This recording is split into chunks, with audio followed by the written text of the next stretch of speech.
Good morning, everybody. A morning edition, morning of fight day for UFC Fight Night London. Curtis Blaydes versus Tom Aspinall. Welcome to FireSide Chat number 4.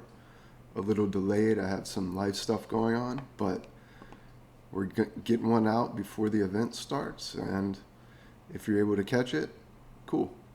If not, it's a nice little record purpose to get something out there for consistency and history. So we'll start off with fight number 1, Nicholas Dalby versus Claudio Silva. And this is a 39-year-old Silva versus a 37-year-old. And Nicholas Dalby technically has the experience and youth and cardio and a few other things. He just doesn't quite have the finishing ability that Silva has had throughout his career. I'm a little biased towards Nicholas Dalby earlier in his career after he had a losing streak going. He had posted something on Instagram about his mental health. Was working, I'm not a psychiatrist, but I work very closely with psychiatry for most of my adult career. And I reached out to him and we had a little conversation about his mental health and how he was worthy of being an MMA fighter and a few other things. He thanked me, went on his way, and I just kind of reached out, kind of gotten lost in his followers these days. He's gotten a little more popular, but you could have worse picks than Nicholas Dalby on this card. It could be a sketchy fight, but he looked really good at weigh-ins. I think he's ready to, at the very minimum, get a decision over Silva, maybe finish him late, but Silva does have early finishing capabilities, so that's always a concern with mixed martial arts. So on to our next fight. Mandy Bohm versus Victoria Leonardo. This is the lowest UFC tier of women, I would say. Keep in mind they're still UFC caliber athletes, so they're awesome in their own way. Mandy Bohm has shown kind of a lackadaisical pace and some problems in maintaining her range. Her last fight, she just can't prevent, I believe it was Lipsky, from getting inside of her. Victoria Leonardo is kind of that bull rush style, but much sloppier than someone like Lipsky. And you're going to see Bohm most likely win this fight with footwork, maybe find a second, third round finish, because Leonardo does not like taking damage or doesn't show it well. She finds herself caught in random stuff. So, of course, a sketchiest style of undercard fight you could get. But Mandy Bohm did not have to travel too far for this fight. Leonardo, of course, has to travel overseas. Jordan Levitt, of course, earlier in the card, let it slip that he did not travel but a few days out from the fight. So he's dealing with jet lag, which kind of affected my pick for later on in the card. So what is Victoria Leonardo doing? She's in a camp with people like Tony Kelly and Andrea KGB Lee. You know, these are fine fighters, but these are the type of fighters that won't take airlines because of mask mandates. So Victoria Leonardo, who really knows what's going on with her and her camp. I like Mandy Bohm here. She's a lot more technical. It's kind of her fight to lose. And if you want to like a really degenerate parlay, it would be, to start off the card, it would be Nicholas Dalby, maybe Mandy Bohm, but maybe just like the over 1.5 in the second fight. So Dalby and then the over 1.5 or something like that, or maybe just the over in both fights, over 1.5 in both fights. That would be a nice little intro degen parlay or something. But either way, I like Mandy Bohm a little better for technical purposes. Could blow up in my face. She could just wilt, but whatever. That's fine. Kind of like the third fight, Jai Herbert versus Kyle Nelson. it's kind of the similar thing. Jai Herbert, it would favor him to stay at the end of his range in this fight and land shots on Nelson and force him to become sloppy and win. And he just always has chin issues. He throws wide because he is a long guy, and he just gets caught with straight punches and combinations, the second, third strike. So Cal Nelson, though, is moving up in weight. I don't know if the cut was tough for him or if he's just moving up because the UFC offered him this fight. So don't really like that, and just makes you side with Jai Herbert. I don't know if I want to parlay Herbert. I had like a free bet and I parlayed him with a few other guys. But now I'm like double thinking it day of. And just maybe fight doesn't go the distance instead. Even though I'm more of like a must-win guy,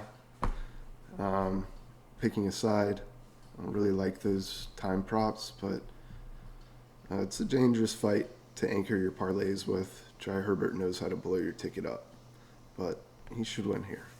Next fight, Muhammad Mokaev versus Charles Johnson. Test for Mokaev, of course. I believe it's his second fight in the UFC. And Charles Johnson's first fight as well. So, not first fight as well, but it'll be his first fight. So you got to side with Mokaev. This is enemy territory. Johnson's coming in. First fight, experience in LFA. And, yeah, it's Mokaev's to lose, the rightful favorite. On to the next one. Mira Marcani versus Jonathan Pierce. I've been high on Jonathan Pierce. I like his development. He probably felt a lot of the pressure of being a huge favorite in his last fight, and wilted trying to finish, I would say. If he's patient against Marcani, he's going to make it look easy. Just because Pierce knows how to stay safe. He does feed his head in, but he knows how to work it out and put the right pressure and not allow that angle to finish the guillotine. The person on the bottom. But Marcani's always live for an early finish. First round, I'm a sword fighter at this stage in his career, at the very least.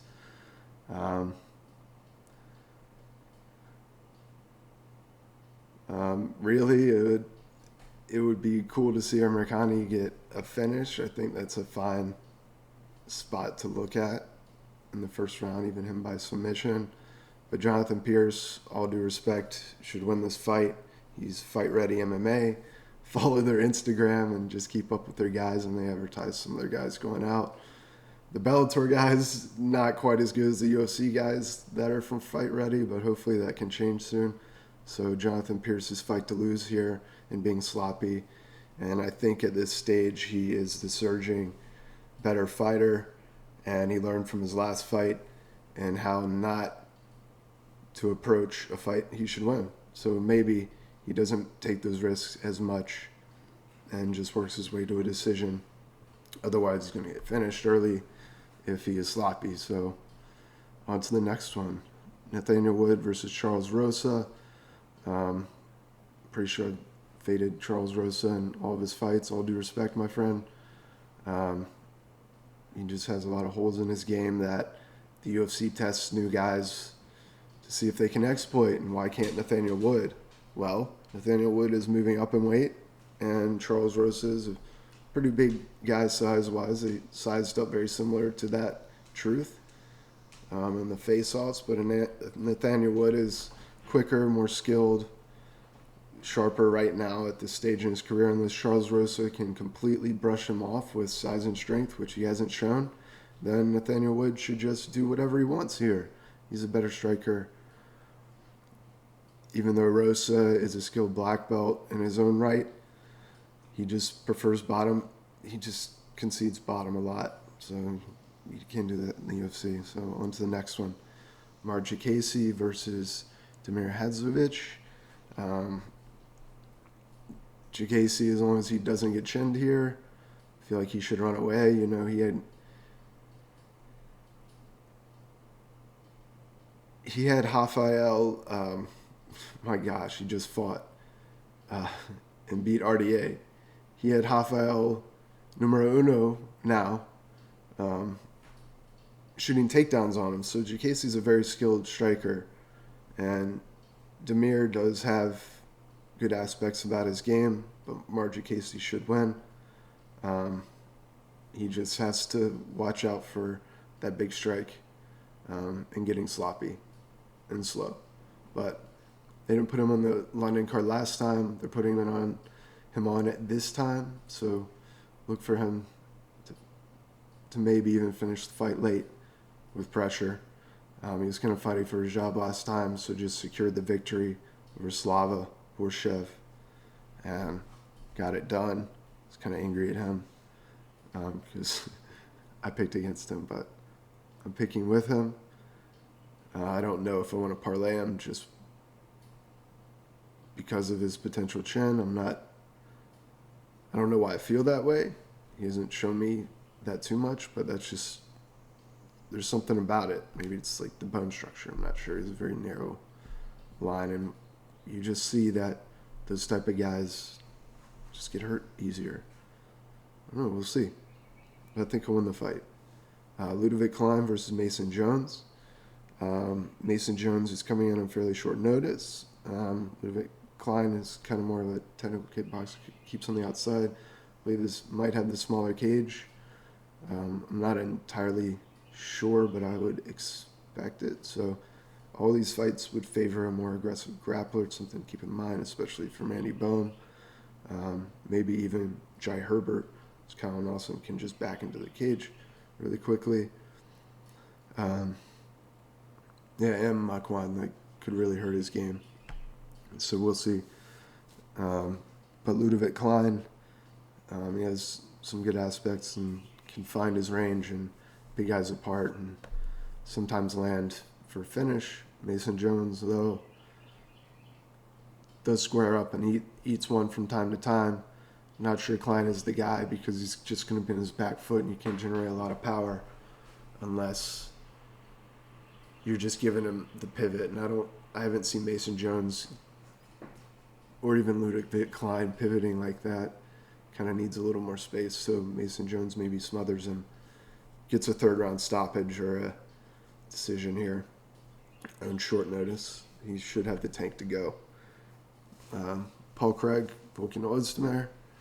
Paul Craig is surging towards a title shot. I would love for him to win. Maybe it's a fan pick, but I'm going to go ahead and pick him against an older Ozdemir who looks like he throws in mud. Paul Craig can kind of just choose his entry after the first minute mark, feeling out the fight. Maybe he just forces right away, but all Ozdemir looks, he's going to look for that check hook most likely. And of course his rear hand.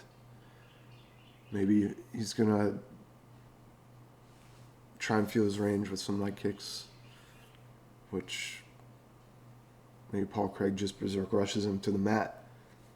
But Paul Craig looked great at weigh-ins. He had, Ozdemir's a thick guy, but Craig was some of the best we've seen him in terms of fight shape. But neither of these guys is technically that young. Paul Craig is just younger. Is he even younger?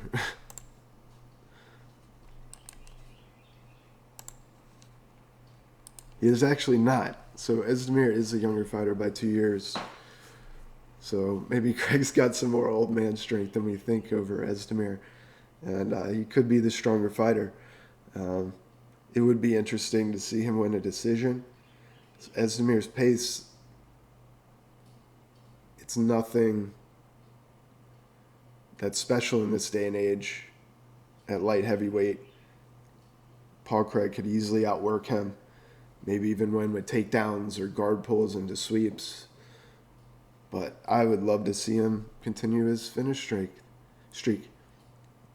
Nikita Krylov just fell right into it. I don't know why Krylov is higher up on the card than him. Maybe just Vegas wants a coin flip fight to bust parlays higher up on the card or whatever. UFC chose it because they're buddies with all the casinos. But Paul Craig getting another submission would be great. So maybe even another triangle or armbar. Because Özdemir, he just has the classic strong guy, get up game, expose their back, and just rely on that strong base to not allow him to give up too much on the way up from the ground. So Paul Craig can find the opening. I just have a really hard time imagining Özdemir hitting him with a punch. That hurts him hard. He just doesn't find too much these days. And on to the next one. Molly McCann, Hannah Goldie.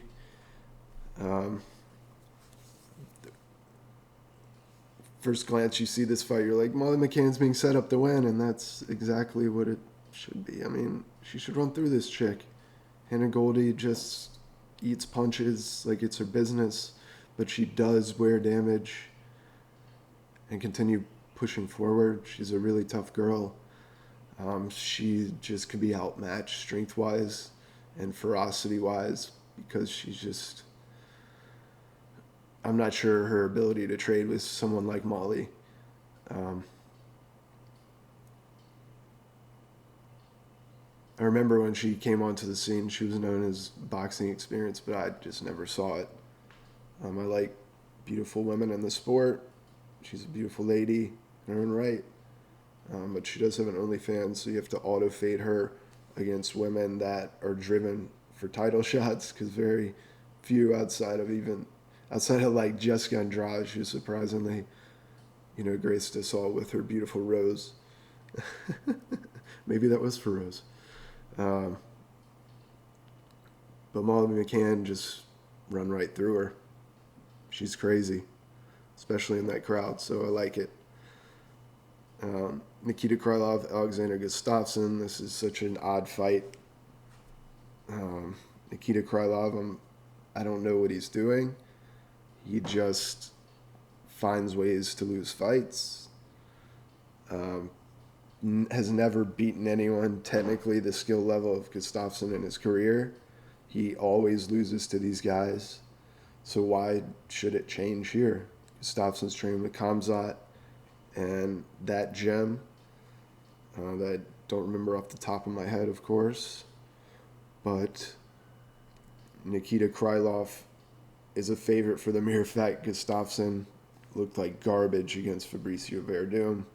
But Verdun just chose to actually win a fight. He didn't go out there like against Volkov and seemingly throw the fight. I just still do not understand that one to my day, but to this day. But Gustafsson, he used his grappling advantage easily and got it done. Gustafsson knows how to grapple. Why can't he grapple Krylov? Who knows? Does he even need to? If Gustafsson has any drive left, anything left in his legs, he should win this fight. He's more skilled. I almost want to say everywhere, but maybe I'm wrong. On to the next one. Paddy Pimblett, Jordan Leavitt. Jordan Leavitt, I'm not sure, flew out with enough time for this fight. He should have been there a week or two in advance to get acclimated. Just deal with his thoughts and nerves concerning it. But maybe he has no nerves. He's like the most interesting guy in an interview ever. And he's facing a hype guy that UFC would love to win. But why can't Jordan Leavitt win? He's a very interesting character. He's funny. He's fun. He takes it both seriously and comically. You gotta love those kind of fighters. He's like dead serious in his approach, but he knows that it is entertainment. So he does put on shows that are different. He gets it. So Patty does too. I think this should be fun. And I've kind of coin flipped this, but I didn't like that Leavitt was only there like Monday. But he should win. I mean, Leavitt, experience skill-wise, should win the fight. But it's Paddy's.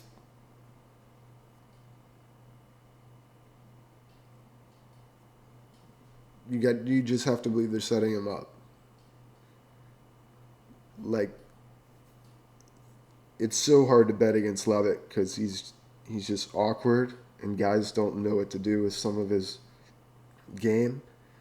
And why is Paddy any differently? Is he just gonna like bull rush forward and use steroids or something, youth or something to just win from the top? I don't know. I don't think so because Levitt's so crafty off of his back. He can just find us some sort of transition to get on top or even find a submission himself. I'm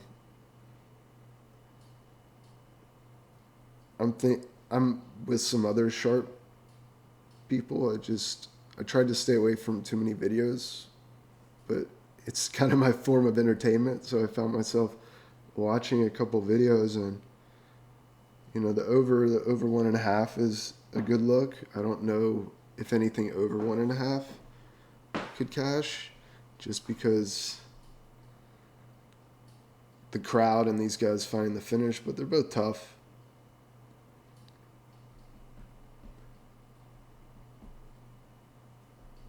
Is Pimblett youthful and decent enough, like Claudia Blaydes, who gave Levitt his only loss? Possible. But I'm not sure he's refined enough on the feet quite yet, because Blaydes just does show some better defensive capabilities there. So just a weird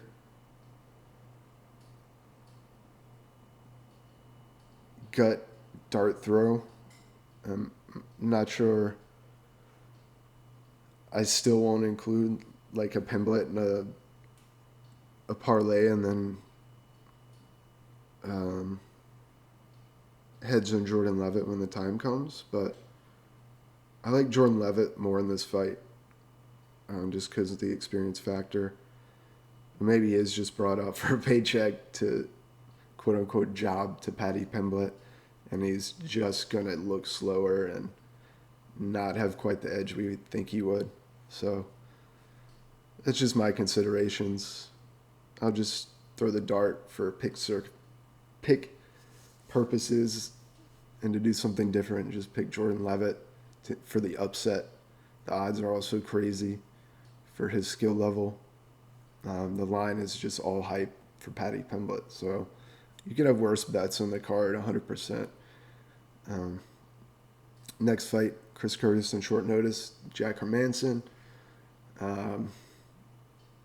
Ride Chris Curtis. Hot hand. Hermansson lost to a very similar style than Sean Strickland. Why would Chris Curtis not be able to? Maybe he's a little tired from his fight with Adolfo not too long ago, just weeks ago, but he didn't take much damage. He did take punches, though. Adolfo was landing on him, but Jack Hermansson brings about the similar skill set. He's just a little more awkward than Adolfo on the feet and probably a little quicker, and definitely has better footwork, I would say, in wrestling entries, clinch, takedowns. So I want to go heavy on Chris Curtis. It's just how much gas is he going to have on short notice, especially coming off of a 3-round, fairly high output fight where he did take legit punches to the face a few times, plenty of kicks and whatnot, it's a fight. So who's a guy recently that you saw, who was it, Jake Matthews knock out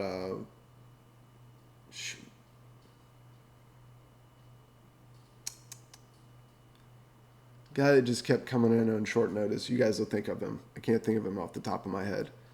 But he came in and he was just starching guys on short notice. He came in, fought Jake Matthews, and just got starched himself. So Jack Hermansson is not going to starch Chris Curtis, most likely, but he could just run through him on that respect. But I like Chris Curtis a lot. I think he's a good bet, this card. Ride the train, decent odds for a guy like that. Maybe a late stoppage for him. Or decision.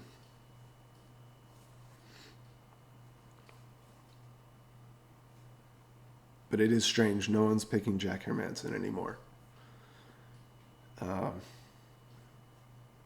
He was so good only a few years ago, but maybe it's just the matchup more than anything else. That's what I want to believe. That's why I'm picking Chris Curtis, just because of this Sean Strickland parallel. And it's kind of MMA math at its finest, but they have just similar fighting styles, and matchups make fights. So on to the main event, Curtis Blaydes, Tom Aspinall. You could do a lot worse in this card, just parlaying Tom Aspinall and Chris Curtis for some juicy odds, I would say. Now Hermanson, having time to get a little better and doesn't have the damage on him from a fight not too long ago has me a little worried, but I'll finish up quick. Tom Aspinall. I'm picking him to win this fight. I don't think Blaydes is going to have it here.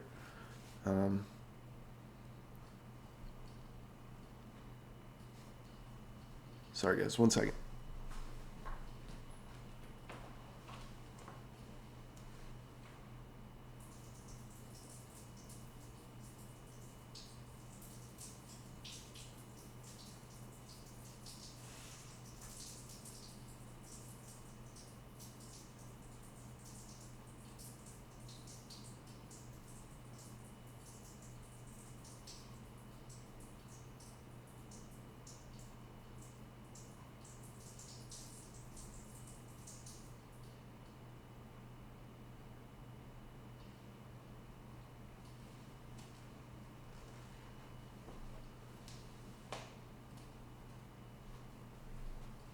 Sorry, coffee up to my ears. Anyway, Tom Aspinall, Curtis Blaydes.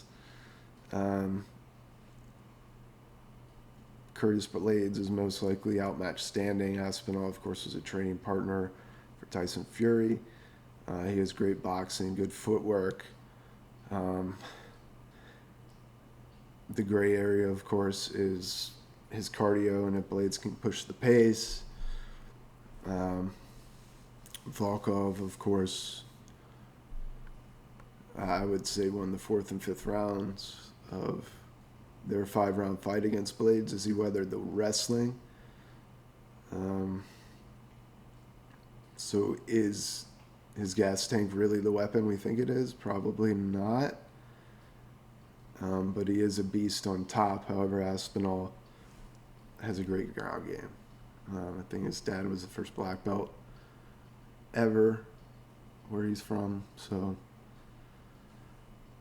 that's a pretty good feather in the cap. Think of how good girls like Mackenzie Dern, or fighters like Mackenzie Dern, whose dad was a very high-level black belt. It does translate over. It's in their genes, so I don't think I'm worried about the ground game for Tom Aspinall. Him dealing with the wrestling of Curtis Blaydes, gosh, when this matchup was made, I just wanted to throw anything I want into Tom Aspinall, but it's MMA and anything can happen. Anyone can get caught. It was going to be risky, but how can you not believe Aspinall is set to roll in this fight? That's what I think. So just let's get it done. Let's submit it. Let's submit Curtis Blaydes. Let's just see, hey, the better wrestler. I'm going to strike with him standing, tag him a few times, make him tentative, respect my hands and question his, force a takedown. I'm just going to grab a half Nelson, flip him over, put him on his back because he's sloppy, and we're going to elbow him, force him into something and submit him. I mean, I can easily see Tom Aspinall doing that. Blaydes just has so much wear and tear in his body. But it's his heavyweight where veterans do rule the roost for their entire career somehow, as long as they stick in the game and care about it a little bit. Maybe Blaydes just has that going for him. I don't see it. I want Tom Aspinall to win for the UFC. Blaydes has had his shots and just can't endure heavy punches anymore or at all. He just gets caught with something heavy and goes out. Heaviest hitter in the sport, but you got to find ways to avoid that to get the title at heavyweight. And so far, he just hasn't been able to. And Aspinall is a heavy hitter, a finisher in every regard. And if Blaydes finds his way getting finished by guys that are less technical and, less dangerous everywhere, or as complete fighters in Tom Aspinall, then why can't Aspinall find that finish? So I'm going to go with it. I had fun. It's a late one. I hope some of you or anyone is able to catch it. If you're not, maybe you'll just enjoy the breakdown ahead of the fight or after the fight just to see how my sides lined up with how the card went. Either way, coming off of a banana peel week, just took a bunch of chances on just some lines. Almost every line I felt the favorites last week was a little bit off. And, how can you escape multiple fractures due to random things and other questionable decisions or things like that happens anyway. New week, new Fireside Chat, Fireside Chat 4. Thanks for tuning in. I had fun. I hope you did. And see you next week on Fireside Chat.